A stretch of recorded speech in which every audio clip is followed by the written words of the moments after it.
Our new GM, Jason Botterill, recently held a Q&A with season ticket holders, and he kind of sort of maybe talked about the coaching search. Let's talk about that and more on today's episode of Locked On Kraken.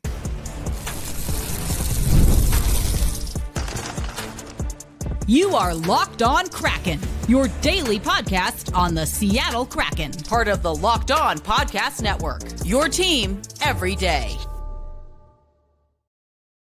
Hey there, Seattle hockey fans. Welcome to another episode of Locked On Kraken, part of the Locked On Podcast Network, where we bring you your favorite team, of course, the Seattle Kraken, every single day. My name is Erica L. Ayala. I am your host of Locked On Kraken. I am also a contributor at CBS Sports, and I'm pretty excited because once again this year, I will be a part of the Amerigo LATAM Cup broadcast team, bringing you the action from Florida later this year. I believe we are it's either August or September. I'll get you the dates, but I will be there. An exciting time, an exciting tournament. I want to let you know, though, today's episode of Locked On Kraken brought to you by our friends at Monarch Money. You can use promo code LOCKEDONNHL at monarchmoney.com for 50% off your first year.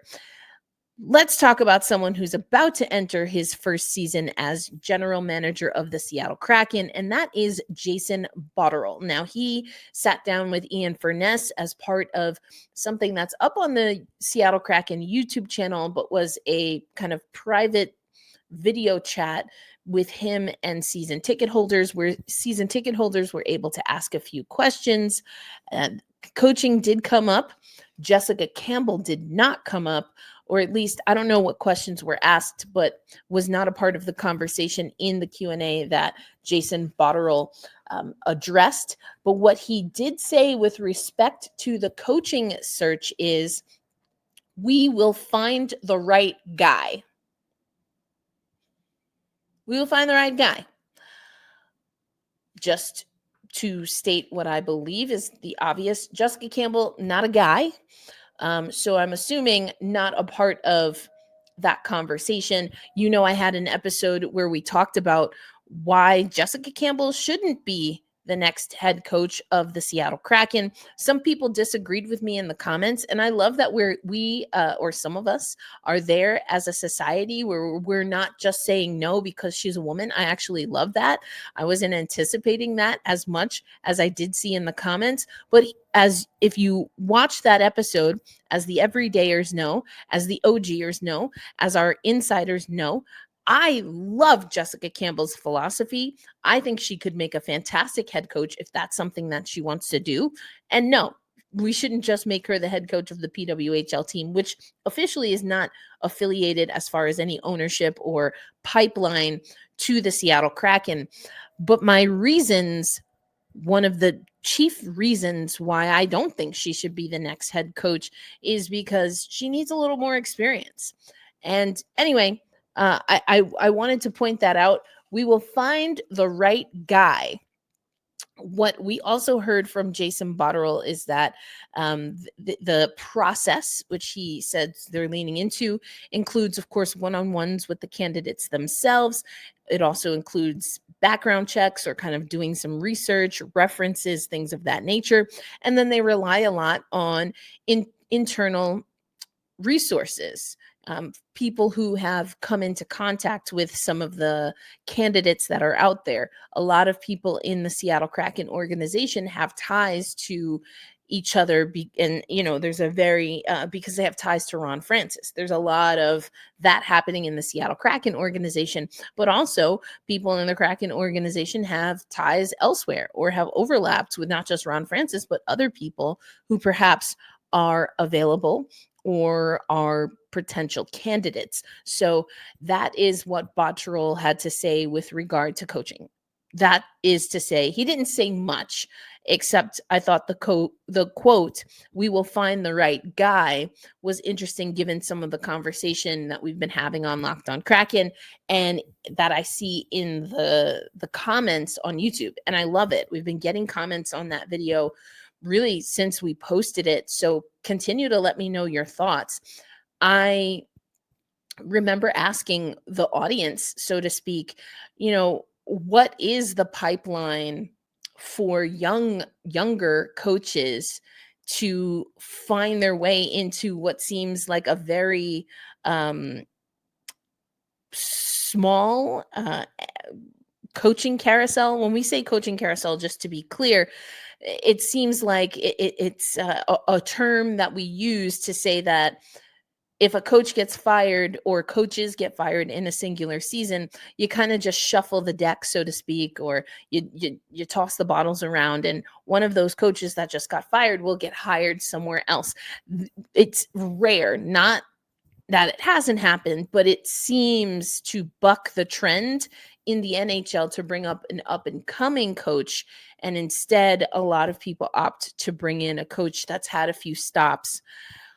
I see value both ways. I do think, though, that regardless, Jessica Campbell still needs more experience. She's only had one NHL season, and it's not impossible to get hired when you only have one season or maybe no seasons of NHL experience. You have guys that have gotten their first head coaching job from some of the feeder systems or from the NCAA, but they've had head coaching experience, or they've had multiple years of assistant coach experience, and that's just not where Jessica Campbell is right now.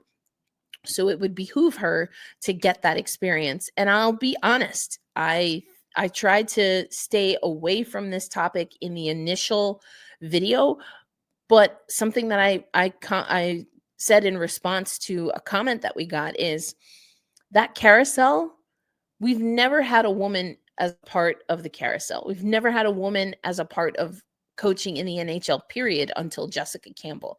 My gut is telling me, unless I am very wrong, which is possible, but improbable in my estimation, is that if Jessica Campbell were to be hired tomorrow as the head coach of the Seattle Kraken, and if you listen to that video, which I highly recommend you listen to the full episode, because another reason I say Jessica Campbell shouldn't be the next head coach is some of the questions that I have about this organization. So if I stand on the questions that I have about the organization, we know that Jessica Campbell only has 1 year of NHL experience. And we know that it seems like the Seattle Kraken are going to expect results, which is exactly what we heard from Jason Botterill. As a wrap up to his Q&A, he said, his focus is to get a new head coach and to see our response. Now, he was talking mostly about the roster there, but the head coach has to help get a good response from the roster.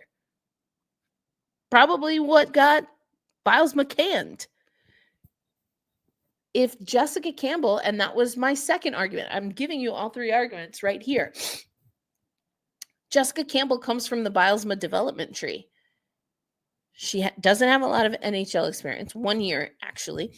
She is going to be, assuming that if we do the hypothetical that she gets the head coaching role, she has to perform. She has to get a response. She has to get results in that first year. But there was something about Bilesma that didn't work for the Kraken. Was it his philosophy? Maybe not, because his philosophy seems to be what the Kraken still want. It was something else. Including maybe differences of opinion or just having a philosophy and executing that philosophy, two different things.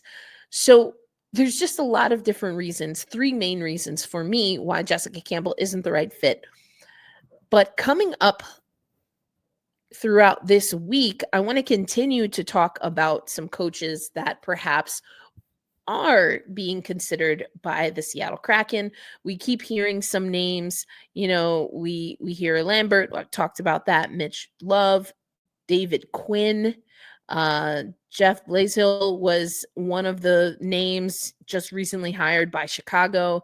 And then Peter Lavalette, I've talked about that a few times, but I want to break this down. And Mike Benton over at the Kraken Audio Network broke some of this down, but we'll talk about that later in the week. Coming up today, we have to talk about IIHF, and some of our Kraken boys brought home some hardware, including Team USA, which won their first IIHF gold medal since 1933, was it? That's a long freaking time. Yes, since 1933. We're going to talk about that coming up. And then we have to talk about our Kansas City Mavericks. We'll do all of that on today's episode of Locked On Kraken.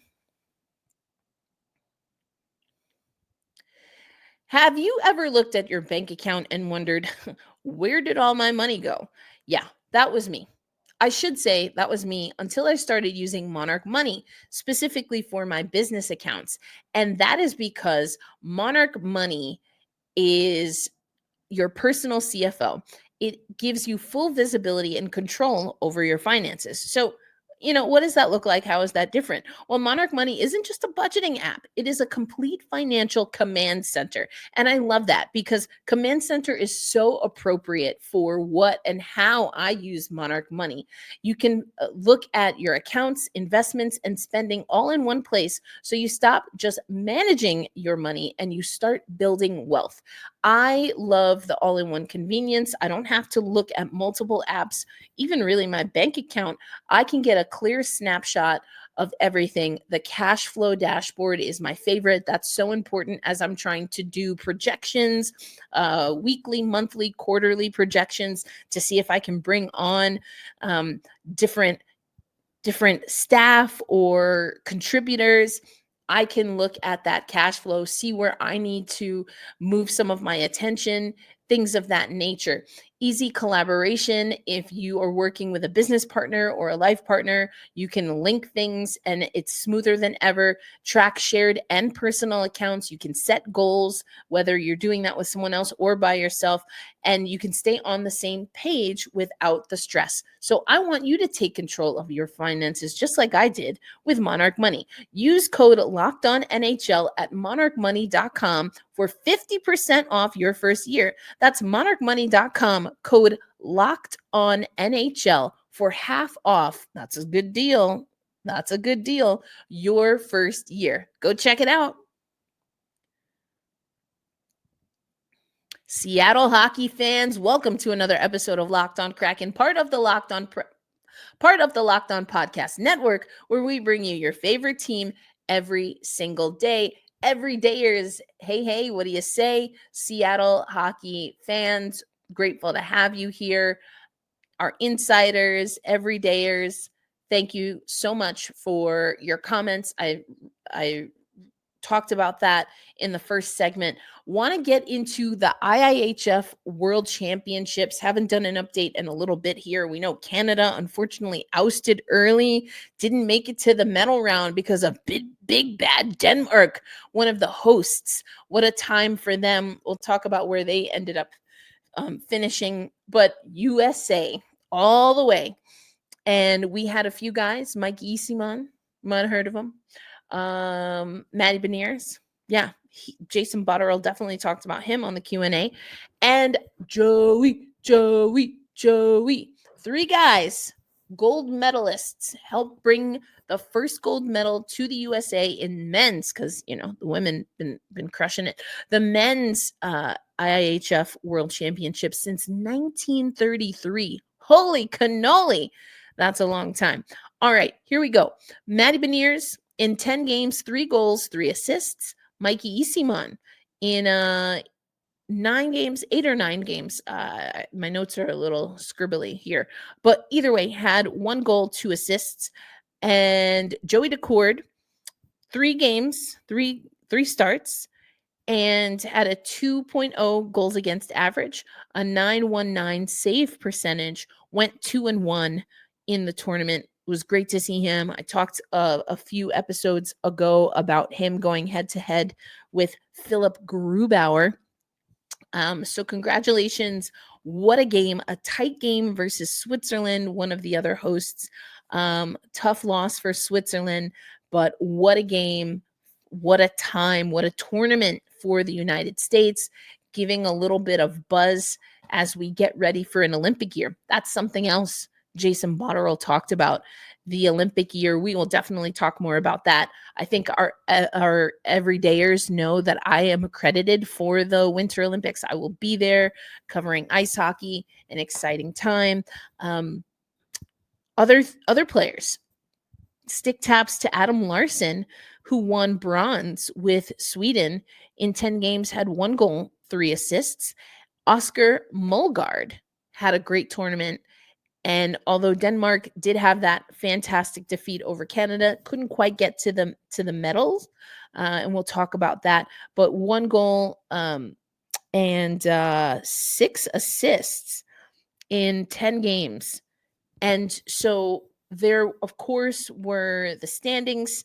The United States, Switzerland, and Sweden all got to the podium. Denmark just missed out at 4. Then Canada at 5. Czechia, Finland, Austria 6 through 8. Germany, Latvia, Slovakia 9 through 11. 12 and 13. Norway, Slovenia 14, 15. Hungary and Kazakhstan. And then 16, finishing 16th overall, was France. Now, there were a few different awards, the media panel, best players in each position, MVP. Actually, the Swiss goaltender got goaltender of the tournament, had a fantastic tournament, truly fantastic tournament. But I want to talk about the best players of each team selected by the coaches that were at World Championships. For Canada, Sidney Crosby, Nathan McKinnon, and Ryan O'Reilly. David Pastrnak for Czechia, Oscar Molgaard for Denmark. We also have UC Saros. I talked about him a few times. I mean, how do you not talk about UC Saros, right? Always just fantastic. Who else do we have here? Philipp Grubauer for Germany. We also see on this list for France, someone who's not with the Seattle Kraken, but once was, Pierre-Edouard Bellemare. And I love his story. I talked about it when he was on the team, how important he has been for the development of the French national team. He's been a mentor to some folks. It's just amazing. For USA, Frank Nazar, Connor Garland, and Logan Cooley get the honors from the different coaches. So just wanted to shout out some of those players. A fantastic tournament. Talked about it. How many of these players that are playing in World Championships will we see in the Olympics? We know that Matty Beniers played in the Olympics, the first Winter Olympics, first ever Olympics I went to in Beijing. So I was able to cover Matty Beniers when he was at the 2022 Olympics in Beijing. Is he going to make the team in 2026? I have to say, I think he's probably a long shot. That being said, getting this experience is huge for him. If he does want to stay in contention, it's also just huge for him as he gets ready to come back for the Seattle Kraken. And that's for any of the guys who are in the tournament this year. I said in the first segment, I wanted to talk about coaches perhaps that are linked to the Seattle Kraken. Another guy who's been linked to USA Hockey, maybe the Kraken are talking to, from per reports, David Quinn. Maybe in the I'm not sure about David Quinn, and that's because I did get to see him perform in the Olympics, and I'm a little petty, but we can talk about that, as I said, later in the week. But just wanted to give some stick taps. If you know me and my hockey journey as a media member, I love international hockey. So I wasn't going to let us go without talking about IIHF. But coming up, as we close out the show, the Kansas City Mavericks, spoiler alert, in case you weren't keeping up, they did not make it through the Western Conference Finals. We'll talk a little bit about that. And, it's not as easy a path for development when it comes to going through the ECHL, but it was fun to be able to keep up with one of our prospect teams or affiliate teams and some of our potential, maybe, prospects. And I'll be honest, it was fun to talk about the postseason. Another year where the Seattle Kraken have not made the postseason, but how much do we need to really look at the pipeline? Botterill talked a little bit about that. So we'll talk about the Mavericks, what their season looked like, how they can kind of get over the hump, and, how, if at all, what we saw in the ECHL and the AHL can impact what we hope to see in the NHL for your Seattle Kraken next season and beyond. We'll get into that coming up on Locked on Kraken.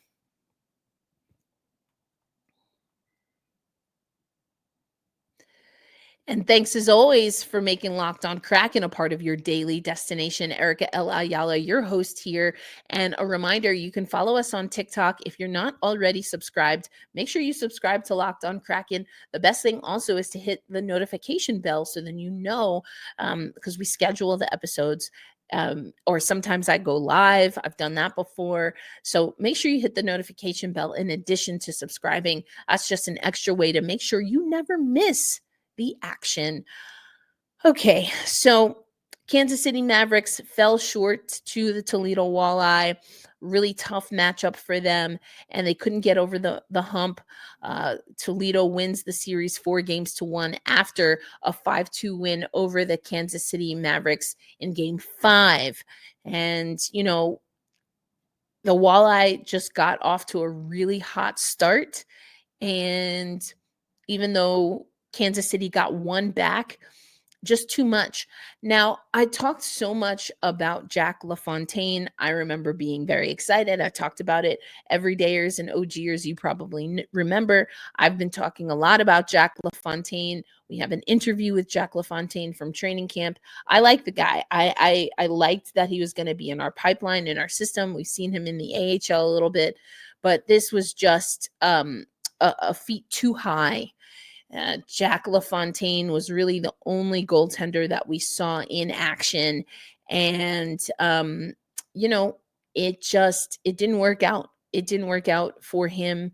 Again, 4-1 is the overall series score against the Walleye, who will advance and are going to play for the Kelly Cup this year. I've said this a few times. If you listen to our Kansas City Mavericks segments, I've done a few separate episodes just talking about Kansas City. This is a good team. Tad O'Had has a really, I mean, you don't get to a Western Conference final like kind of being a scrub team, right? It's a good team. They have a lot of, generally speaking, habits that I really like. In this matchup, Toledo just was peppering them, and you have only one netminder that's really going. Once again, and we've seen this be a little bit of a trend in this series in particular, but neither team scored in the first frame, but then it was 3 goals to none in the second frame for Toledo. And that's your game right there, because both teams scored in the final frame. But, you know, that's just tough to overcome. When we look also, the Kansas City Mavericks were outshot 44-19 in that series clinching game for Toledo. You got to give your goaltender a chance. Right? And Jack LaFontaine has been fantastic for this organization. But when he's getting 44 shots compared to his opponent just getting 19, to me, that's puck possession. To me, that's, not being able to get to the net, which is, again, something Jason Botterill talked about. We'll talk more about his Q&A as we continue on through this week and through the off season, quite honestly, because he didn't give us a lot of depth, but there was a lot of range of topics is what I'll say. But 44-19, how much are you expecting Jack LaFontaine to do here? And unfortunately, this is a trend that we sometimes see within our pipeline, asking a lot, demanding a lot from our goaltenders, which you love in the long run, but you don't love to see it in real time. We work our goaltenders, and our system is what I got to say there. If we look also at, I've talked about special teams with this Kansas City team. Tad telling me that he likes the momentum that he gets from the power play.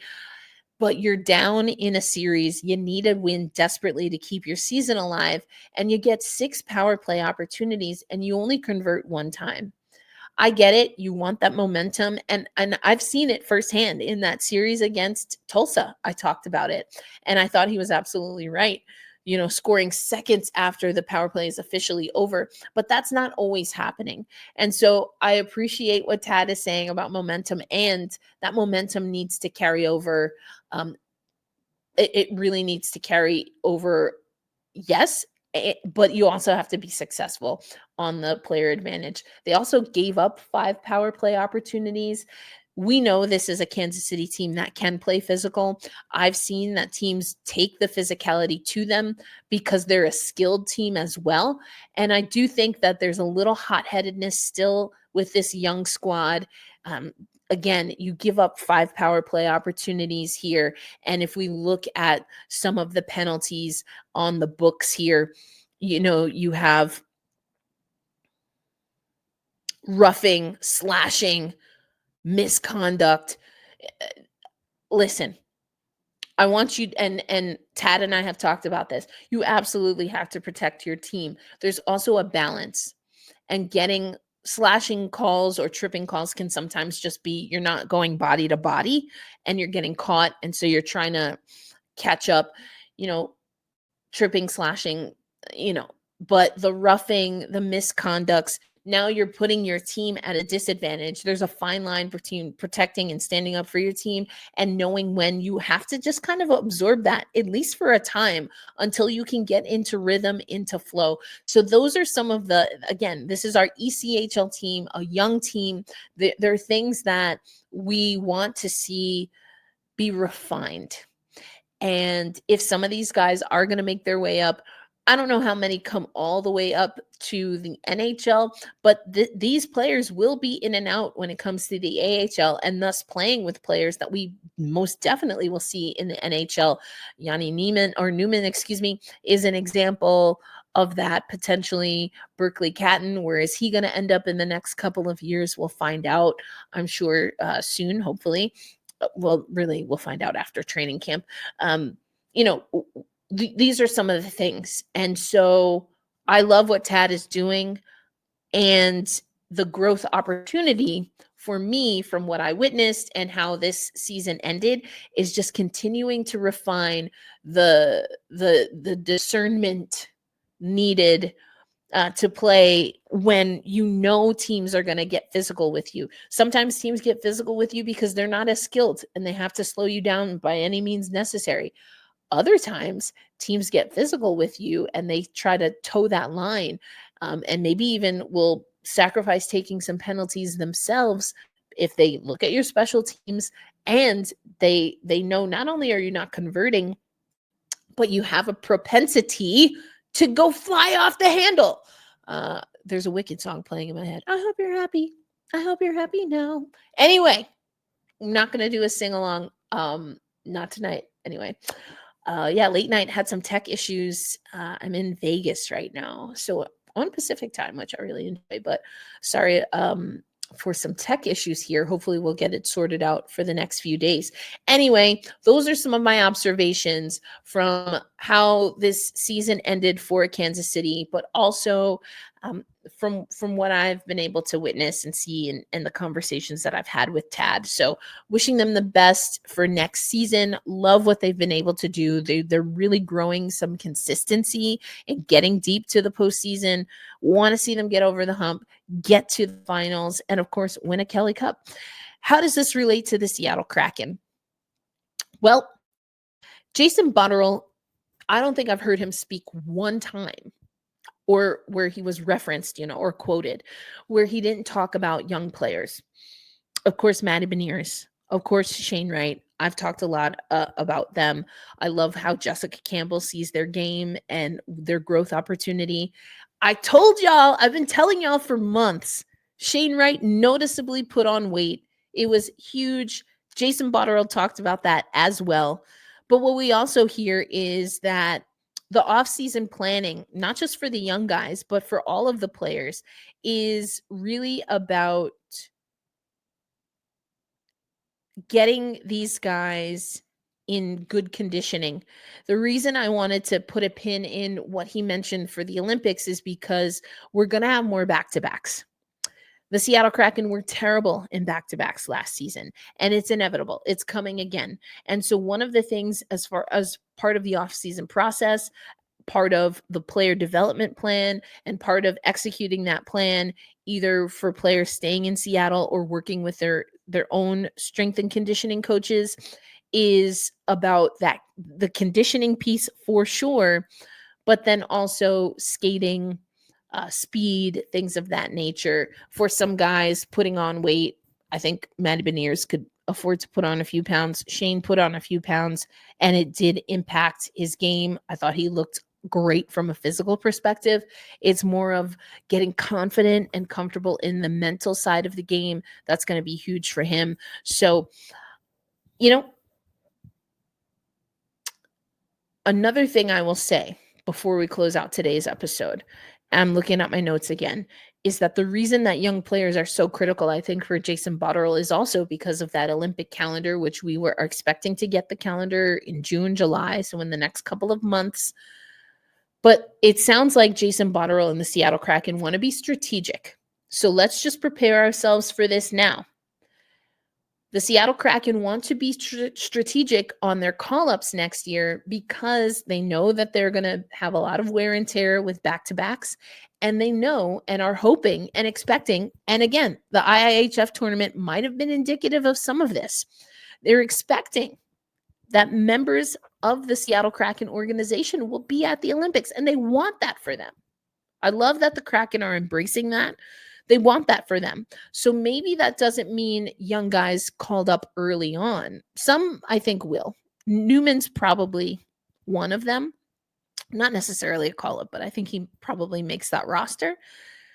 But what does that look like mid-season or late in the season, given that there's going to be some extra games that are not a part of the NHL schedule that the Seattle Kraken players might be playing. And so although the ECHL doesn't seem like a direct path, at least it's not for most guys. It's not impossible, but improbable. But the reason that our ECHL team, our AHL team, and the fact that they all run the same system, I tell you all the time, Tato Had says they have weekly conversations. That's going to be huge to keep the momentum going. When we have more back-to-backs, because there's a little bit of a condensed schedule, because there's effectively a month plus break smack dab in the middle of the season. So something that I definitely want to talk about, because I will be in Milano Cortina, and it's going to have an impact on the Kraken, assuming that some of our players, especially for teams outside of North America, are headed to the Olympics. What an exciting time. Can you tell I'm excited? I love international play. I love talking about pipeline development for the Seattle Kraken. And again, because of the Olympic year, because of the back-to-backs, and because of how terrible we were in back-to-backs last season, look for how we deploy and how we engage that pipeline, because it's going to be important. And if players from the AHL are coming up from the NHL, well, then those players at the AHL are going to be replaced by some of your very own Kansas City Mavericks. So I'll be keeping a keen eye out for that. That's our show. Thank you, as always, for tuning in to Locked On Kraken. If you're not already, make sure you also subscribe to the Locked On NHL channel. You've got our game night every night, panel of experts breaking down the Stanley Cup playoffs for you until the Stanley Cup is hoisted, which is amazing. But also check out the Locked On NHL channel, because that's where the Women's Hockey Report lives. Congratulations to the Minnesota Frost, going back-to-back as Walter Cup champions. All of the games in the PWHL final went into overtime, including and in the playoffs, we had a quadruple overtime. We had a triple OT in the final. And Rachel Donner and I, Rachel is the co-host of the Friday episode of Locked On NHL, as well as the Locked On Flyers show. We're going to break this all down on the Women's Hockey Report, which also lives on the Locked On NHL channel. Hey, I hope you're having a great time. I'm having a grand time. I'm going to have some personal time on Wednesday. Don't worry, we'll still have an episode. I'll get you set up for this week. But be kind to yourself. That's what I'm doing in Vegas, at least this portion of Vegas. The other portion of Vegas, I have some work to do. But be kind to yourself. Take time to just do what you love. You deserve that. You deserve that. And if you need permission, I don't think you do, but I'll give it to you. There you go. Have yourself a time. Have yourself a good time. And hopefully that will allow you to be light and loving to others, be kind to others. And we hold fast, we stay true, we stay loud and proud. Let's go Kraken. Let's go Firebirds. Let's go Mavericks. And of course, let's get some of our Kraken players to the next Olympics. I will catch you on the next episode of Locked on Kraken. Erica L. Ayala signing out. Peace out, everybody.